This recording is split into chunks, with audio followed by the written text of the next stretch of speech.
પાછળ સુધરવાનું માની 2 કરોડ જેટલી માગવર રકમ માંગનાર જસવંતે કુખ્યાત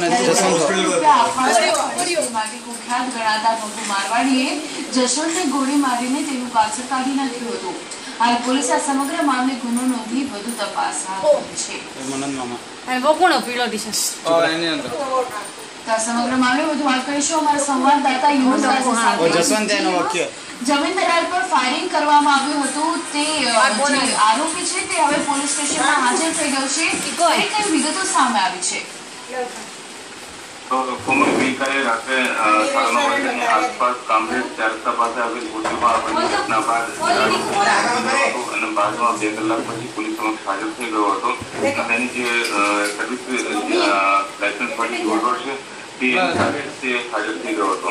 સૂત્રો તરફથી જે વિગતો મળી રહી છે તે મુજબ બંને જમીન દલાલો વચ્ચે અંદાજે 3 કરોડની જમીનની લેતી મામલે છેલ્લા કેટલાક સમયથી વિવાદ ચાલતો હતો અને આ વિવાદનો ઉકેલ લાવવા માટે હાંડી રેસ્ટોરન્ટની અંદર મીટિંગ ગોઠવવામાં આવી હતી અને તેમાં બંને વચ્ચે ઉગ્ર બોલાચાલી થયા બાદ આ ઘટના ઘટી હતી.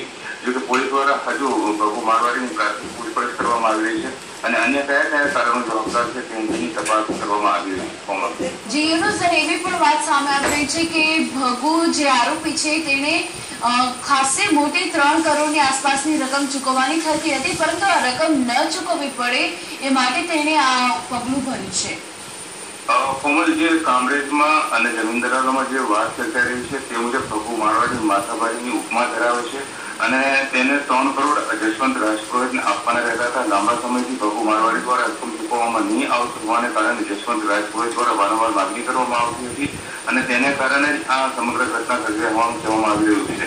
ભગુ મારવાડી દ્વારા પૈસા ચૂકવવાની નિયત નહીં હોવાને કારણે તેને આ સમગ્ર કારણે રચવો હોવાની એ વિગતો બહાર આવી રહી છે. કોમલ જી યુનુસ, માહિતી બદલ આભાર. તો જમીનના સોદા માટે ફરી એકવાર જમીન દલાલનું કારસ કાઢી નાખવામાં આવ્યું છે. ગઈકાલે 3 જમીન દલાલો ભેગા થયા હતા. તે મામલે બોલાચાલી થઈ અને એક ભગુ મારવાડી નામના શખ્સે 2 જમીન દલાલ પર ફાયરિંગ કરી નાખ્યું. હાંડી રેસ્ટોરન્ટની આસપાસની આ ઘટના છે, જેમાં હાંડી રેસ્ટોરન્ટના માલિક પણ આ ઘટનામાં સામેલ હતા. તો જમીન દલાલ જવાના મોત થઈ ગયું છે, જ્યારે અન્ય એક ઈજાગ્રસ્ત છે.